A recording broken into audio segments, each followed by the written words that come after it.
for years. So what happened? So the question we posed on this show yesterday, looking at this story through a political lens, would be how long would there be a MAGA rebellion against Donald Trump? How long would it be? For the first time, it was the first time many of these voices ever questioned him. How long were they willing to do that?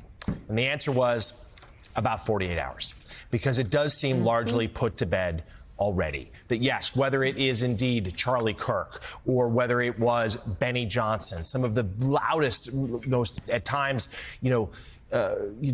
just over the top defenders of Donald Trump, explaining away whatever he would do. And last week, Friday, Saturday, angry at the situation. Trump's social media post Saturday certainly didn't help. But here we are by Monday afternoon, by Tuesday morning, it's all being swept aside. Yesterday, there was a study done. How many Jeffrey Epstein references on Fox News through Dayside? Almost none. The network which had been obsessed with that story at times, turned the page. That there was simply Donald Trump sent the word in that social media post, and then in interviews he gave at the tarmac on Andrews on Sunday. A little bit we heard from him yesterday saying, dismiss this, sweep it under the rug. It was over. And that's what we're seeing right now. So joining us to talk about it further, contributing columnist for The Hill, conservative writer Matt Lewis, a perfect voice on this story. So Matt, as Joe said, we've heard from Tom Winter, we've heard from Ken Delaney, and there is the investigative piece of this. The evidence, we know some of it can't be released. It's too sensitive. Also, some of it simply doesn't exist. There's no, quote, list like had been put forth in the MAGA conspiracy theory land. So let's set that aside. Let's talk about the politics of this. Let's talk about this remarkable about face, even in a political movement that is so impressive in its undying loyalty to Donald Trump. Even for them, the about face here, breathtaking. No, it really is, right? Think of all the things that Donald Trump has done that could have turned off his base, right? Stormy Daniels might have elicited a backlash from evangelicals. It actually didn't, right? Attacking John McCain at POW might have turned off some national security, military, veterans. Really didn't. Bombing Iran might have permanently alienated the America First isolationists. They sent off some mean tweets. Trump famously said he could shoot somebody on Fifth Avenue and not lose any voters, and he was pretty much right. And this is actually the first time that I've seen this sort of civil war actually erupting to this degree. And it's over the thing. And I think this is telling. What is the defining issue? What is the issue that the MAGA base is passionate enough to go to a civil war over? It's not Stormy Daniels. It is. It's not storming the Capitol. It is this Jeffrey Epstein conspiracy theory. I think that tells us a lot. And look, have some people capitulated? Clearly, yes. But I don't think that Trump is out of the woods yet. There are Charlie Kirks and Laura Ingrams who are now selling out and saying nothing to see here.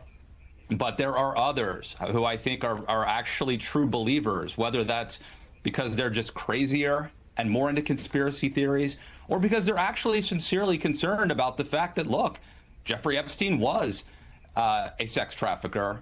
And it just seems logical that more people other than Epstein and Maxwell, his accomplice, were involved in this. So I'm not sure that he's out of the woods yet. Okay, Mike Allen, I hope you've had as much coffee as Joe seems to have had this morning, because the energy levels coming in on this are hot, which is great. You guys are writing about the suspicion in MAGA world at the moment. Are you still thinking that actually there is a lot of dissent in MAGA world? I mean, if we went below the influencer, if you kind of see it as a pyramid, right, with Trump at the top, and then you've got all of the influencers, and then you've got kind of MAGA world below that. Are you thinking that actually amongst MAGA world there is still a lot of disquiet about Epstein, and as Matt is suggesting, this may not be over yet? Yeah, Kathy, the pixie dust, as Joe put it, worked for now.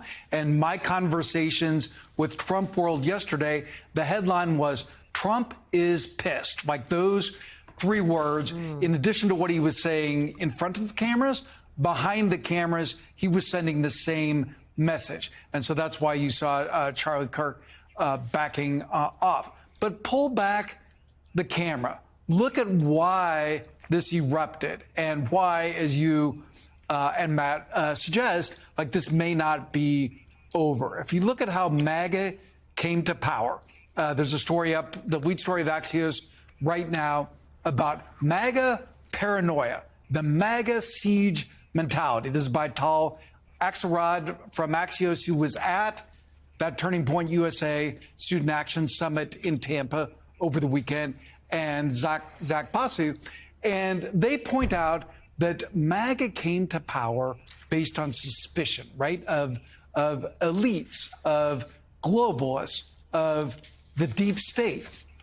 And so that is wired into the MAGA DNA. And so they're always going to listen to Trump, and Trump can tamp it down. But that's the reason that this erupted so ferociously, why they rebelled against Trump, and why there may be, this is totally Trump's whim, but there may be efforts to throw them a bone. Axios' Mark Caputo has some great reporting about off-ramps. If Trump decides to take them, they could appoint a special counsel or some sort of investigative committee. They could ask courts to unseal documents that have been sealed. But I'm told from inside the White House that's complicated because minors are involved. And they could also unredact some of the redacted documents that they put out.